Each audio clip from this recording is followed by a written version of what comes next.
Okay, finally got this together. I've got light in my face. I've been a network engineer for many years, and I've gotten into law school, and deeply involved in privacy research. One of the burning questions in my mind, or that keeps coming up over and over again, is the issues surrounding cell phone use, and the use of these devices.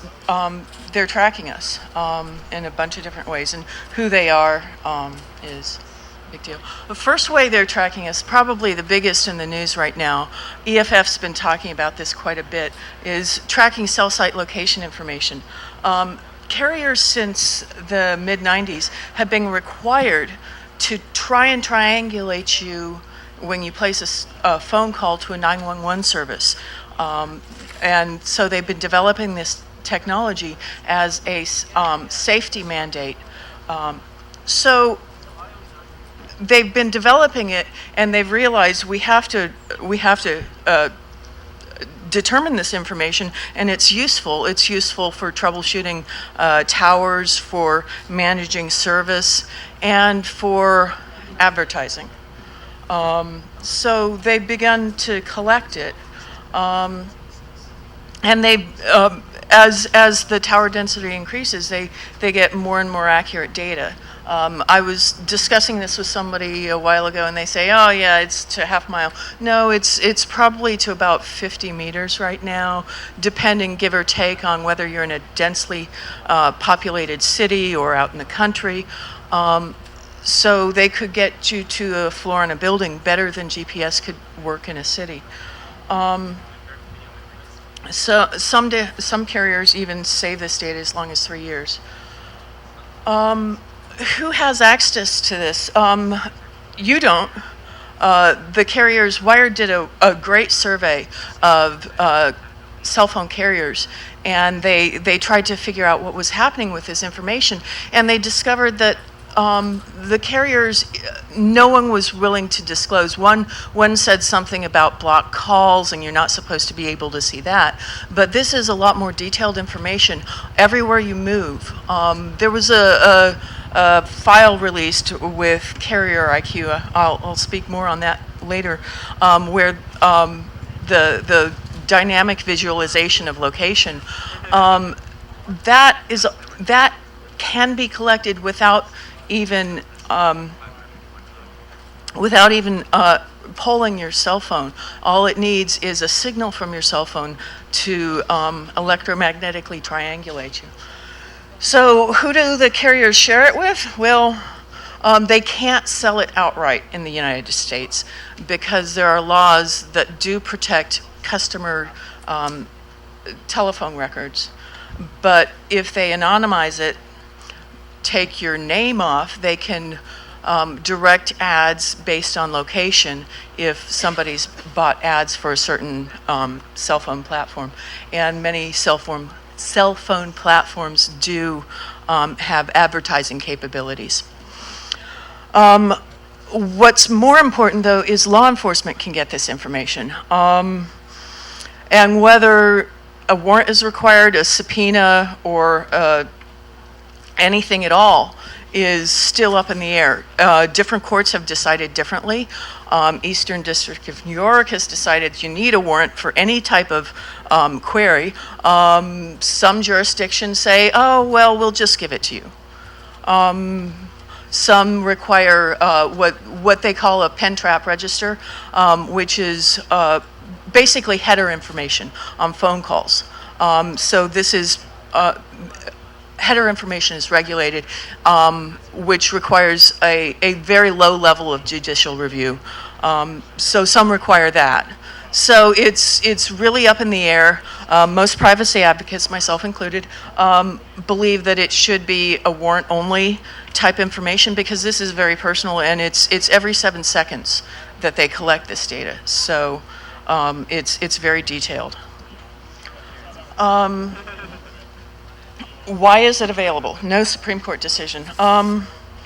It's the reason some say it should just be available to law enforcement when they ask for it, without any sort of legal or judicial oversight is that it's a business record. Much like a bank record, and there have been many comparisons made, bank records tell a lot about your financial information, but you have a lot more insight into what bank records say about you, and you don't have any information, as I've mentioned before, that of what the cell phone companies are collecting. And the pen trap register. This is a something that was created after the Supreme Court decided that if you dialed digits on your telephone, it didn't require any sort of a warrant or any sort of a permission, judicial permission, for policemen to get this. They installed a electrical device to track numbers dialed on the telephone line, to find out who somebody was calling without any probable cause or any reason to believe that they were committing a crime. There are some laws that are that may govern it. The Telecom Act, where they have recognized that customer records are personal, they're valuable, and it's a public utility. So public utilities are not things you choose to participate in, so you can't simply choose not to participate in telephone calls. So they have a higher standard for privacy. But most of these are probably collected under what lawyers would term color of law, which means because they're law enforcement and because they ask for it, they are given it even without any legal right to get that. So generally the FBI requests some sort of a legal permission, whether it's a pen trap or a warrant, but often, frequently, local law enforcement doesn't even bother with this. There are some carriers that have websites set up. The state of California has recently requested that laws be enacted so that customers knew when law enforcement was requesting these records.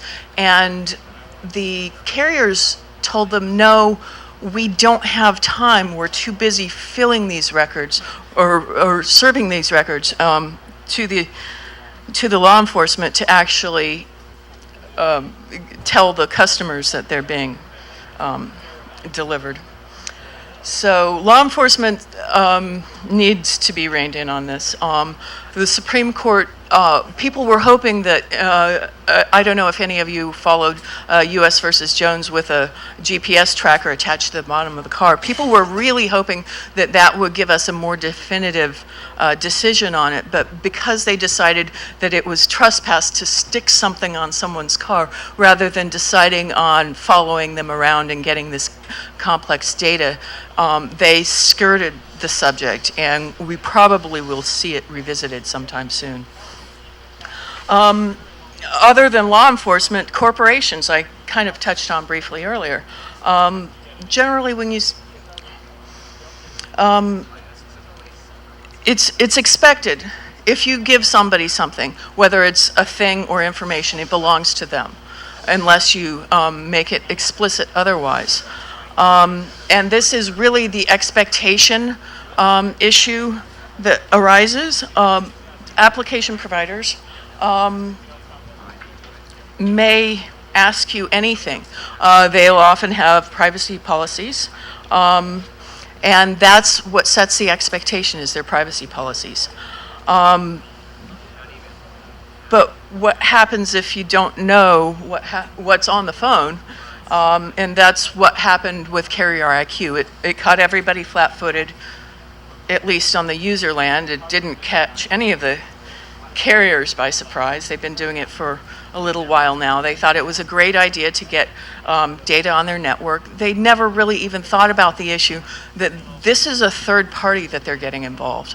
And that third party doesn't have any legal responsibility like the carriers do with the regulation, because they're a licensed FCC telecommunications provider under the user privacy acts.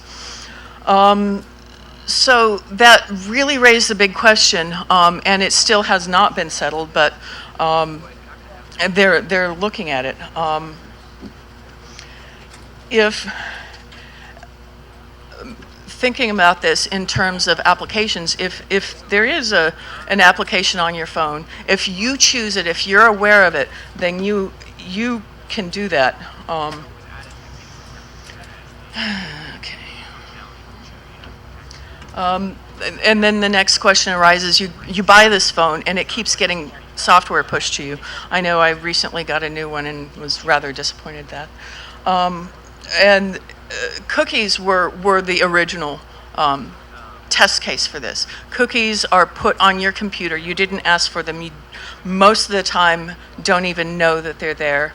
But there was a challenge to DoubleClick, who was putting lots of strange cookies. And the courts decided that cookies are legal. This was a district court opinion, which is rather unusual to cite, because usually it goes up higher, but there are now appellate court decisions that cite this case. It was apparently decided correctly at the lowest level, so nobody wanted to really revisit it, but it has stood up under scrutiny.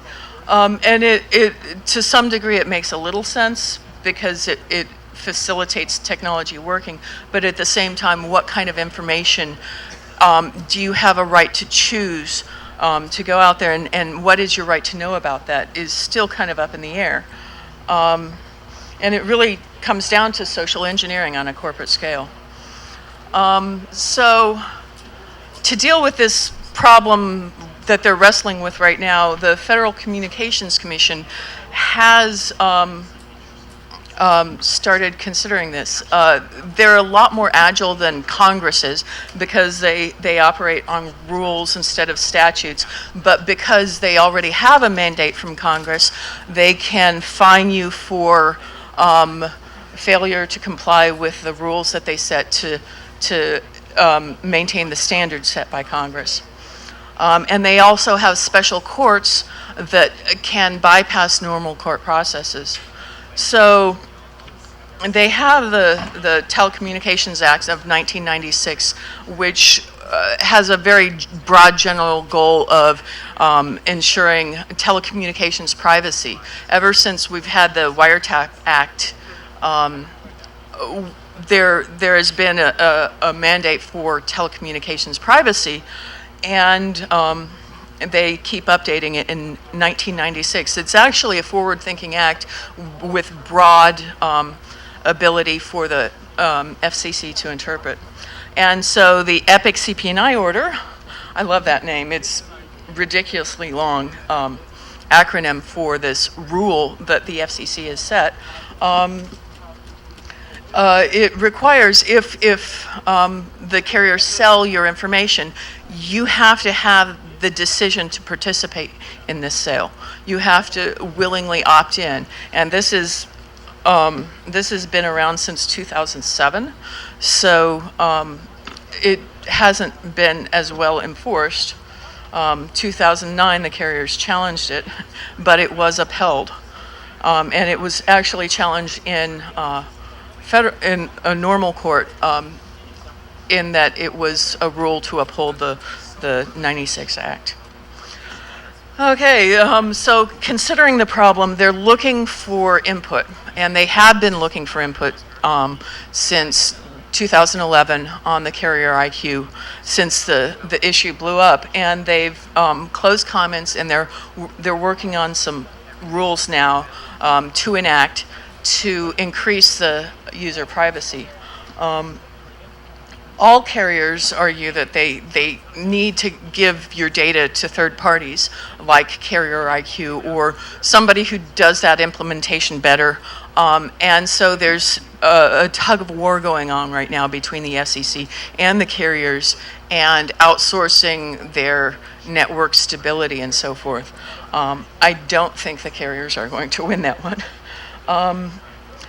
what's interesting is some of the discussions on the rules. The FCC has been considering making the carriers not only responsible for any data they collect on you, but for any leaks on your phone if it's an unjailbroken phone, that they're responsible for any software that's on there. So if you buy your phone through the telecommunications provider, like they subsidize the purchase, then they're responsible for any privacy leaks on that device all the way through the network. Questions have been raised, well, what about apps? Well, the apps are independently responsible for any data they collect on you. And that's something that, moving forward, the Federal Trade Commission is interested in. They're interested in how the applications collect data on you, and what they do with the data. They've recently, their first two big moves were to go after Facebook and Google. Some people we know are really interested in collecting your data. And their mandate is deceptive trade practices. So their perspective is privacy policy is a trade practice, and it has to be accurate, it has to be readable, it has to be short enough that you can read it. An average user can read it. A recent report that came out in March made it clear that on mobile apps, they need to be short enough that you can see it on the screen and you don't have to scroll through 47 pages to understand what they're telling you they're using your data for. They also argue that or assert that that you don't have to tell the obvious. If say you're operating a file locker, you don't need to tell the user that they're sharing with the people they intend to share with. You just need to tell them the non-obvious uses of their data, like we're selling it to, or we're exposing it to our advertisers if they choose to use it, or other things like that. And so they're considering the applications. They've also, as a security conference, this is particularly interesting, they're also particularly interested in applications safeguarding your data. If they collect it, it's their responsibility to maintain the security on that data. They've gone after people for lax security practices, and they're interested in stepping up the security on data that is being safeguarded for other people. One last thing I'd like to point out, this is a kind of funny case that came up. I point to the bottom line here, Pagers, 2011.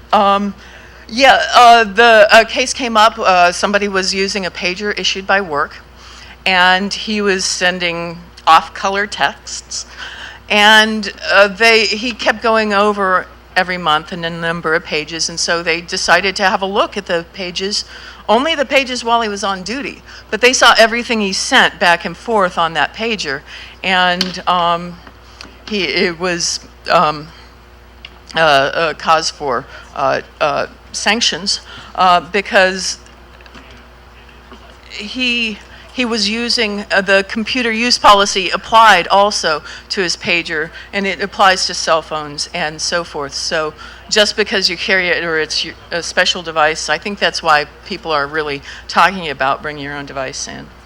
So one thing I would like to emphasize to conclude is that the privacy is it's not dead. I hear a lot of people say, oh, privacy's dying, it's going away, people don't care about it, unless people expect it to die. If people are expecting it to die, then it probably will, because all of this is contingent on what people expect to happen with this technology. So anyway, open it up to questions.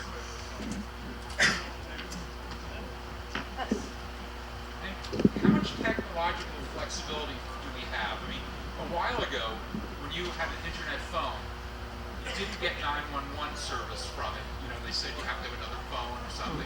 But now it's pretty clear they must follow the same rules as regular phone companies. But say that somebody wrote an app that picked up voice information, bounced it around like over the Tor network, and sent it out on the cell network from a random place. Would that immediately violate the law? You can't send it in through the cell network through IP. Or send it Well, to the general phone network. You couldn't route it from IP, and then out into the phone network. And I mean, even just an ad hoc app. Say I wrote my own app that processed voice information, and bounced it around a little bit. And I made a network of people who were then willing to shoot it out onto the phone network.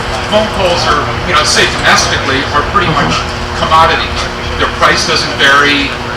So it'd be fairly easy to set that up. But would that just be immediately illegal? No, actually, voice over IP is really contingent on the gateway provider, because what's important is not the IP address on the phone call. It's the phone number associated with that phone call. So if you come in on a gateway, then that gateway has flagged either it's a cellular gateway and they've been trying to figure out where you are through this triangulation, or it's a VoIP gateway, in which case they try and take your address when you subscribe to the service. So these are the ways that they try and locate in space where that phone call is coming from. So if you actually obfuscated where you were on the internet for voice over internet, you theoretically could hide your location. Oh yes, it'd be very easy to hide your That would not location. be illegal. No, Skype has, Google Voice has. They don't have any of those requirements. Right, right. Which is why they say when you sign up for Skype, this is not code dependent, this is for 911, this is possible. Okay, I think I'm out of time.